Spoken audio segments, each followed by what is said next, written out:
আর আওয়ামী লীগে হাসিনার সঙ্গে তো সবাই পালিয়ে যায় না,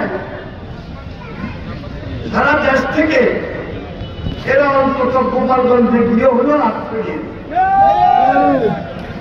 গোপালগঞ্জে এখন পর্যন্ত একটা সন্ত্রাসের অবদান্য আমরা লক্ষ্য করছি। গত একটি বছর 5 আগস্টের পর আপনারা লক্ষ্য করেছেন সেনাবাহিনী গোপালগঞ্জ গিয়ে সেখানে আঘাতপ্রাপ্ত হয়েছে, তাদের সাজোয়া জানের উপর আগুন দিয়েছে, ওই সন্ত্রাসীরা তাদের উপর বর্বর হামলা পর্যন্ত চালিয়েছে এবং তাদের সেনাবাহিনী গাড়িতে পর্যন্ত আগুন দিয়েছে। প্রত্যেকটা আওয়ামী লীগের ওই সন্ত্রাসীর হাতে হয় বর্মন ছিল, দেশীয় অস্ত্র ছিল, ধান ছিল এবং ওপেন তারা সেখানে মিছিল মিটিং করে প্রশাসনকে বিভ্রান্ত করে দেখিয়েছে। ওই ফ্যাসিস্ট যারা 17 বছর অত্যাচার করেছিল, নির্যাতন করেছিল,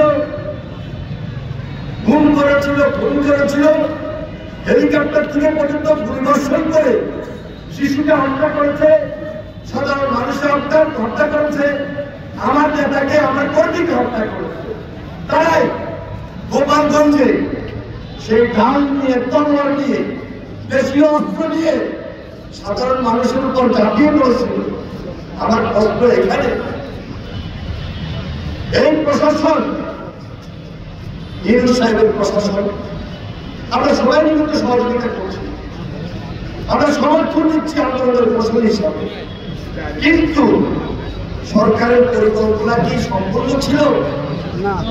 সরকার কি অস্ত্রোদ্ধার করেছিল? সরকারকে ডাল তলোয়ার সন্ত্রাসীদেরকে গ্রেপ্তার করা এবং উদ্ধার করা অভিযান শুরু করেছিল? 5 তারিখের পর ফলাফল হয়েছিল না? 5 তারিখের আগে অবৈধ অস্ত্র এখন পর্যন্ত দেখছি না? তাহলে এই প্রশাসন, এই স্বরাষ্ট্র মন্ত্রণালয়, এই সরকার 5 তারিখের পর আপনাদের একটা দৃশ্যমান কাজ ছিল না? জনগণের নিরাপত্তা দেওয়া, শান্তিপূর্ণ স্বাভাবিক পরিস্থিতি তৈরি করা, সরকারের স্বরাষ্ট্র মন্ত্রণালয় এখানে খুব বেশি ব্যর্থতার পরিচয় দিয়েছে।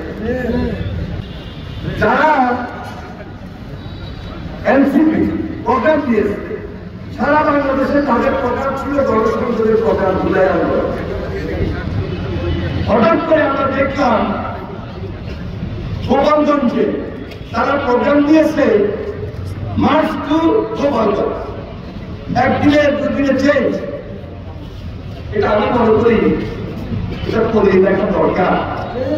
এর পিছনে কোনো দিন উদ্দেশ্য আসবে, কারণ সামনে তো নির্বাচন, এই কারণে গণ্ডগোল যদি হয়ে যায়, নির্বাচনটা কষ্টের মুখে পড়তে পারে। পরে যে নির্বাচন নিয়ে এখন পর্যন্ত এতগুলো কথা, তাহলে আপনারা কিভাবে গেলেন, কিভাবে পেরে আসতেন? যদি আমি এনসিপিকে বলি, মজুমদারের যদি কবর দিতে হয়, গোপালগঞ্জ আমার দরকার আছে? আর মজুমদারের কবর তো মজুমদারই দিচ্ছে। মজুমদারের কবর তো 72, 73, 74 গত 17 বছর হাসিনা দিয়েছে। আমার আপনার আন্দোলনের মধ্য দিয়ে কি মজুমদার কবর হয় না? মজুমদার কবর দিতে হলে কি গোপালগঞ্জে দিতে হবে?